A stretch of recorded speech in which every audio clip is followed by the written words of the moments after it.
Okay, so let's talk influencers. Let's talk influencers. Let's talk creators. Okay, let's talk these different categories. Huge category out there right now is fitness. Everybody wants to either be fitter or they want to become less unfit, right? Even in a world where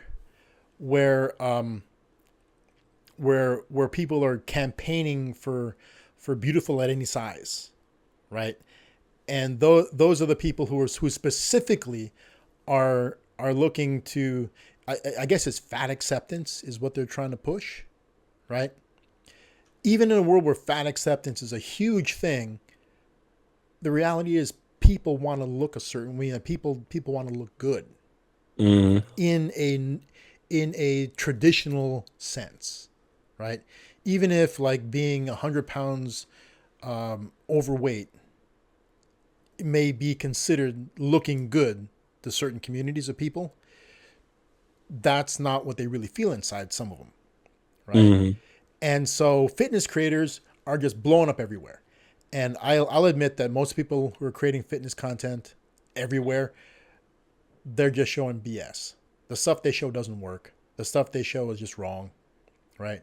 The stuff they show is not really what they do to get the way they look, right? Many of them are like 22 years old, right? So it takes very little effort to look like that. Okay. So I ran across a creator called, what was that? Is that Simplified Fitness? Is that what it's called? I shared with you the creator. Is it Simplified Fitness? Is that what his channel's called? Yes. Okay. When I first saw this, I'm looking at it and I'm thinking to myself, see, and I'm guilty of this too, right? I looked at this dude and I instantly judged him. I'm like, I looked at him and he's giving fitness advice. He's talking about creators that I've been looking at. Like there's this guy, Mike Israetel. He's with Renaissance Periodization. The dude's super jacked. He does take steroids, right? But he's super, and he's a doctor of, I think, sports. I can't remember, but he was a professor at legitimate university, right? And he knows what he's doing. He's a competitive bodybuilder, yeah. But a lot of bodybuilders use steroids, right? I'm gonna put that out there. I don't disagree with steroid use. If you want to compete in the bodybuilding world, you have to, because that's the only way you're going to get the look that it takes to compete in that world. Unless you want to compete as a natural bodybuilder. You can do that too, right? But natural bodybuilding is a much smaller, it's a much smaller sport. Right? The Arnold Classic, Mr. Olympia, they can take steroids. Okay, it's allowed. Okay, it's allowed for them. Okay. And so, yeah, so this guy, Mike Israetel, takes steroids because that's what he needs. He's a competitive bodybuilder. Okay, and he's open about it, but he puts in the work. Steroids don't give you an instant body. Steroids give you the ability to grow faster than without them, but you still have to put the work in. Okay. And so this guy created a couple videos regarding Mike, and I'm looking at this dude and I'm thinking to myself, how can this guy be creating fitness content where he looks just average every day? He doesn't. I look at the guy and he does not look fit to me. I mean, he looks about as fit as I look right now. Right? What's the guy's name again? Mike what? Mike Israetel. Israetel looks jacked. Israetel looks fit. I'm talking about the guy who's criticizing him. Oh. In fact, Quentin, share that with us.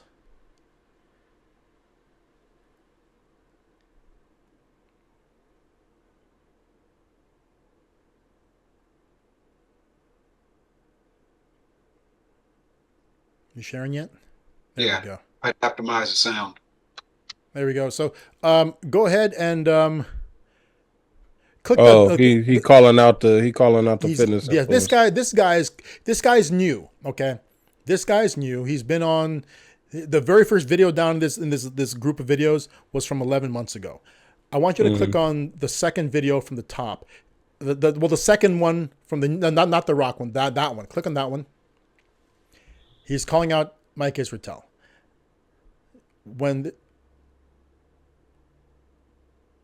and skip that ad. Skip it. Turn the sound on. Get rid of that. When he spoke into a mic, he said that the surgery he went through. I just had love. Go. I want to look at this creator, Simplified Fitness. I want to look at him. There you go. Pause it right there. So he definitely works out, but he's not. He's not jacked like these other guys are jacked. I mean, like, I'm probably in this kind of shape right now, right? I don't know how big he is. I mean, like, I don't know how like physically large he is in terms of dimensions, right? I mean, he definitely works out, but he's not. I wouldn't call him jacked, and he's definitely not shredded. Right? Toned either. What was that, Quentin? Not really even toned. I mean, there's a certain level. I mean, like, there's a roundness to his shoulders. You see his traps make contact. I mean, there's something there, and he definitely knows what he's talking about. The information he talks is really solid. I mean, like, this guy's probably got some sort of degree in kinesiology. I mean, like, he's got a degree in there. I mean, he's definitely knows what he's talking about. And there's parts of the videos where he's lifting. He works out. He definitely works out. But the thing is that, like, his content is solid. The stuff he talks about is solid. Okay. After watching a few of his videos, I'm thinking to myself, okay, maybe I'm looking at this guy and maybe he's on a bulk phase right now. Who knows, right? But the thing is that you don't really need to be The Rock looking or like Zac Efron looking and from Baywatch to make fitness content, even though people do, right? Like Israel. Okay, so Quentin, the very first video in the suggested list, you see it? That's who's that by? It's by him again. So anyway, Mike Israel is the guy he's talking about. He's critiquing him. That dude is, I mean, like, he cycles between being huge and being chubby huge because he's a pro bodybuilder. So when he's bulking, he tends to put on a lot of weight, right? But even when he's rounder, you can tell that he's massive. You can see it, right? It's like looking at any of these guys in the off season. Okay, but I like this guy because his information is good, and he kind of poses something more natural looking. Right, this guy looks more real, right? Go back to his videos, all of his videos. Okay, scroll down to actually, hold on. I'm gonna ask for remote control.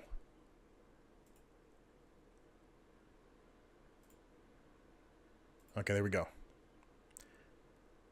Okay, check this out. Okay, same video. I'm going back to the same video. So a week ago, Dr. Mike sat down with... Okay, so he's taking the angle of calling out large creators, right? Good strategy, because Mike Israel, his Renaissance Periodization channel has 4-point-something million subscribers. He's one of the larger fitness YouTubers.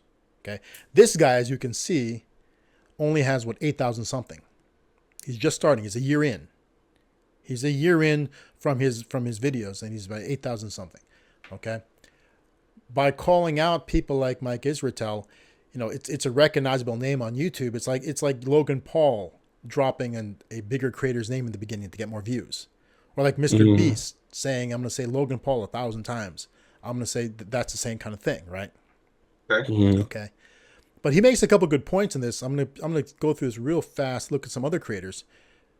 So he's calling out Mike Israel for, I guess Mike Israel went on another podcast and was talking about plastic surgery that he'd gotten and plastic surgery that he wants. Right? Yeah. So he's a short guy. He's like he's less than 5'5", 5'4", right? Mm-hmm. So I know, Quentin, that's not much shorter than you, right? I'm taller. I'm 5'5". You're 5'5". Okay, so he's about your size, but he's got to weigh like 230. He's huge. He's massive, right? But here, check it out. So he talks about his surgery, and what this guy's trying to do is he's calling him out on, like, because he's got so much influence. Why are you promoting this kind of behavior? Is what he's basically saying. Yeah, you should never promote plastic surgery. But at the same time, I personally think that if you want to do plastic surgery, if you really want it, do it. Not because not because you want it because somebody else thinks you look better without. I mean, like, so what he did is he had the surgery he got his love handles removed. Mm-hmm. Let me try to find a photo of it. Okay. He actually has, so it was pretty gnarly what he had done. And as he talks about it, see there's Dr. Mike, and you'll see him when he's bulking, he'll be wearing these big ass sweatshirts because he's kind of a little bit tubby, right? I guess that the surgery he had done was pretty intense, and he had to wear a diaper for a while afterwards, not because he was pooping himself, but because the diaper was there to just catch all the blood that was still oozing from him.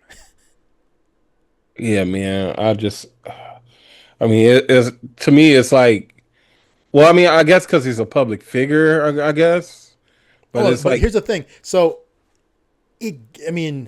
question is he doing this for content? Is Dr. Mike doing it for content, right? Does he need to have love handles removed? I mean, and I've experienced this, right? I've gotten to a low body fat and I still had love handles, right? He talks about it. He's gotten to a low body fat percentage, and what was his love handles that were filled with fat before were now retaining liquid. They were filled with water. So he had them removed, right? So basically, he's making good money. He's making a lot of money from his content. He's working hard. He's using gear, and there's some parts of his body that just don't respond to workouts and steroids, right? If you're gonna hold pocket like love handles that will never go away, either you live with them or you remove them, right? So I mean, if you want to do it, you can do it as long as it's because of you, right? So maybe he's looking for this aesthetic. As a competitive bodybuilder, if he wants to get out there on stage and compete, he's got to get rid of them, right? If it's genetically holding and he can't get rid of it, got to get rid of it, right? If he wants to for himself, right? Now he talks about a bunch of other crazy surgeries. Hold on, let's. Already shown you in another video, Nico cut. Now this is another creator. This is a dude who gained hundreds of pounds doing mukbangs. mm-hmm. Okay. Let me mute this. It's because I don't want to keep playing his audio too much. See, look at this. This is what this guy looked like. This is Nikado Avocado, something like that. He ended up looking like this from doing mukbangs. Right. So the reason why why is he doing mukbangs? Because it's content. And you make money doing it. Yes. He tried a bunch of different stuff, and that's what made money. So he did crazy mukbangs, and you don't have to gain like crazy weight doing mukbangs. If you do mukbangs, you can exercise like what's his name does, Mike Chen, the other creator, Mike Chen. Mike Chen eats constantly on his YouTube channel. That's his job. He travels and he eats huge amounts of food. But what you don't see, and he talks about it, is when he's off camera, he's working out like a fiend. Yeah. To stay ahead of the weight gain, right? Yeah. This guy just went crazy. And so he lost a bunch of it. And I mean, it's a horrific example. Right? Watch. There he is. That's a pretty horrific example. So he's lost a bunch of weight, but now he's carrying a bunch of extra fat, a bunch of extra skin. How did he lose the weight? I don't know. I don't know. I don't know anything about this guy. I'm pretty sure he lost it through Ozempic. Yeah, see, that's what happens with Ozempic. I think when you I'm not gonna say when you cheat, but when you use other methods, you're gonna have some extra flab. Well, okay, so let's talk about that method, Ozempic, right? What it really does is and actually, perfect thing that you mentioned it. Once again, I was driving this morning, listening to. So we're here in LA area, right? I was listening to an LA morning show. It's the Woody Show. Now, for context, the main guy in the Woody Show, it's a morning radio program. It's a very successful one. The main guy is heavy, And by his own admission, he calls himself a fat ass. He's big. He's really heavy. He can become very, very heavy. Yeah. Okay? And he yo-yos. And I guess he's constantly on something, whether it's another brand or other brands, right? And this morning, as I was driving in, he does a thing. He does a segment called Cheers and Jeers. Mm-hmm. So on Mondays, because they don't broadcast on the weekends, all the people on his team talk about an experiences over the weekend that they are positive about. They call it their cheers. Like, good night, I went and saw whatever movie and it was awesome. Cheers, right? Mm-hmm. And then jeers. One of their jeers was, I took my kid to a kid's birthday party, and 1/3 of the invited kids didn't show up and said they were going. I mean, like basically calling out people for doing negative stuff. His cheer was his friend who had just lost a whole bunch of weight, and he was going to call him up and they were going to discuss it, right? And it turns out his friend lost a whole bunch of weight on Ozempic. Mm-hmm. Okay. And they were talking about the process. He just lost, he's yo-yoing. He's lost 70, gained some back, lost 40. He's just lost 40 pounds, 44 or 45 pounds in 4 months. Okay. Which sounds crazy, but it's not necessarily crazy. Right. I've done something very similar. Right. I went from 220 to 187 in about the same period of time. So what is that? 220, that's to 200 is 20 pounds, to 90 is 30. Yeah, 33 pounds in about 3.5 months, something similar, right? The difference is I wasn't on Ozempic. I wasn't on any weight loss drug. It was entirely based on willpower and working out, right? When they talked about, so they were talking about all the things they do, the Ozempic, intermittent fasting, all these different. So the guy is on Ozempic, he's doing intermittent fasting, and he's on a keto-based diet. He says it's an almost keto diet. So it's an extremely low carb diet. Not quite keto, but extremely low carb. See, low carb is different than keto because keto means it's like almost no carb and high fat. So he's on a low carb diet. So he's on a low carb diet, intermittent fasting, and he's on Ozempic. Okay, those three things. Or Mounjaro, I think it is. One of those things. So they're talking about these processes. Him and Woody are talking about it on the phone, and the Woody cast is listening to it, asking questions. And then they ask them, is working out a factor in this? How much did you increase your workout? And both him and Woody laughed. And they're like, working out? I mean, I'm doing this so I don't have to work out. Yeah, that's what people do. They're doing zero exercise, absolutely none. They're whatever they were doing before is what they're doing now, right? And you wonder why, because then they talked about it. I mean, it's funny. The conversation is, when they introed him, he's like, it's my friend Dan. He's known him since 1990 something. Dan's lost 70 pounds. So Dan says, he lost 79, gained it back, lost 40 something, gained it back. Now he's lost another 40. I mean, that's why they're losing and gaining, because it's not a health. They're not, I mean, and that's their choice, right? But from my angle, they haven't created a healthy lifestyle at all. True. The lifestyle hasn't changed. The eating is still there, but the Ozempic curbs the appetite. It does. The eating's not there because of the Ozempic, right? That's the only reason they're losing weight. I mean, the only way to lose weight, and I don't care what you take. I mean, if you consume exactly the same number of calories as you burn, you'll stay the same. If you consume fewer calories than you burn, you lose weight. If you consume more than you burn, you'll gain weight. There's no way around that formula, right? So these guys are using all these processes. Now, some of the stuff they're doing, like intermittent fasting, is helping their body become more efficient at burning. Okay? But still, the same formula exists. You will not burn calories and lose weight unless you put out more than you take in. There's no other way around it, right? So I'm trying to imagine, and the reason why they're getting such dramatic results is I've seen a recent picture of Woody. He's pretty big. I mean, like he's a good 100+ pounds overweight, maybe more, and he's been more than that before, right? This guy, and they describe each other basically they're the same, so they both get pretty large, right? So losing 49 pounds for one of these guys is not a stretch. It's pretty simple. Okay, so as time goes by, they're not going to be able to lose weight anymore because their bodies are going to reach a point where right now they're in a deficit. Right now they're eating way less than they burn, right? But as their body shrinks, they're going to suddenly even out again. They're going to stop losing weight. Right. And that's where they're going to struggle because they're already dropping down. They got to drop their calories down even more. Yeah.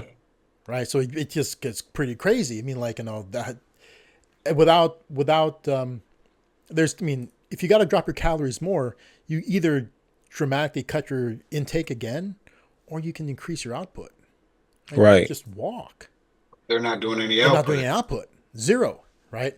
Yeah. And to look at these guys, that they're doing it. I mean, like, in their daily lives, and I'm guilty of it too. I mean, like, you ever been to the supermarket and you try to get the closest parking spot? You ever done that? You know what? I'm totally different. Are you? Actually, I try to get as far away as possible But because why? I don't want to touching my car. but that's the reason. Okay, that's your reason why. Okay, so you're not parking far to get extra steps in. You're parking far so that your car doesn't get messed with, right? Yeah, but I don't care about the extra steps. Yeah. I don't not like, oh, let me give some extra step. I don't care about walking. Exactly. Like, but your whole thing is that you're parking far for a different reason, right? I'm talking. So when these guys park, and I've done it too. Like, I've actually tried to find the closest spot so I have the closest walk. I don't want to walk through the park. Like, I've done that before, right? Also, I've parked further for shade. You ever done that? Park further to get shade? Yeah, I've done that, right? But these are the kind of guys who will park closer specifically to walk less, right? Or they'll always take the elevator, right?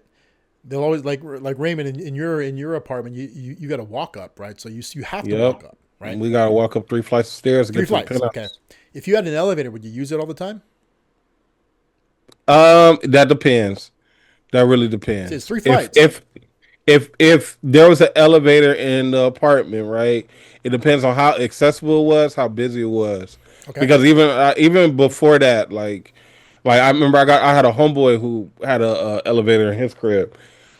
If that elevator was taking too long, I'm walking up. I don't care. You know what I'm saying? Like it's just whichever is going to be the least amount of time. I remember I was trying to get back in shape for something very specific. I was about 36 years old and I had high blood pressure. And I've been prescribed medication. I didn't really want to be on medication, so I chose to get into better shape. Right. I just started doing a lot of walking, and I was visiting my doctor frequently to get tested. And I remember, the doctor I would go to in Whittier was on the 3rd floor of the building.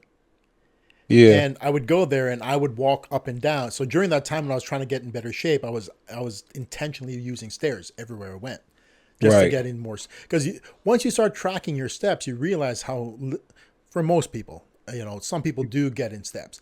For most people, they don't get anywhere near the steps they should be getting. They think they're getting 5,000, 10,000 steps. They look at their watch. When they start tracking it, oh my gosh, I'm like 1,300 steps. What the hell? Right? Yeah. So you end up trying to now I use equipment like a rebounder and a treadmill, right? Now I do that.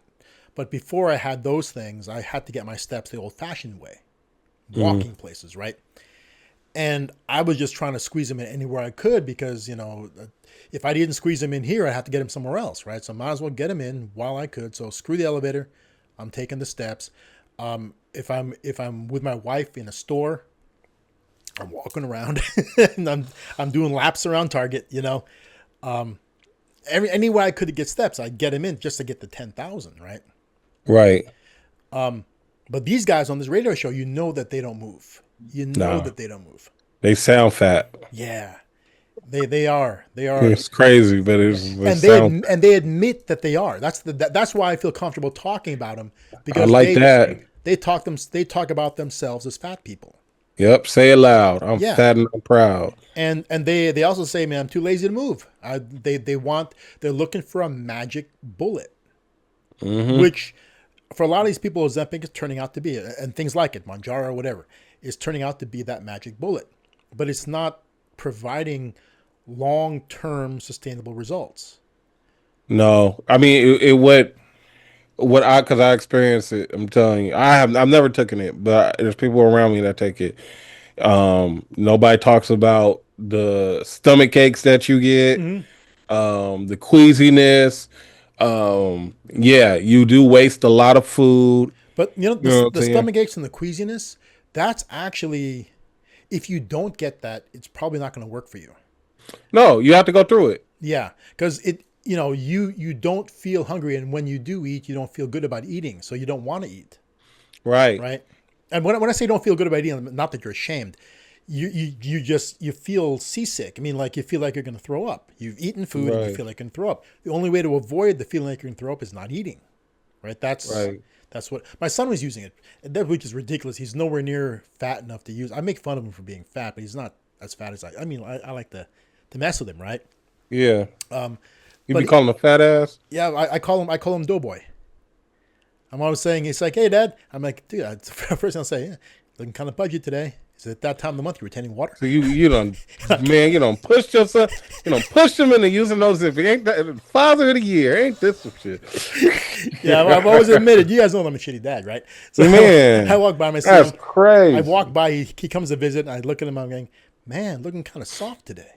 He's But like, you know what? That's also because he works in a Starbucks, right? Yeah. Yeah, I remember I used to work in a Starbucks. You're gonna put on some extra pounds. You could, but I mean, he should put some extra. And so he was using that stuff, and he lost some weight on it. The problem was he wasn't working out either. So he didn't go off it because he was supposed to go off it.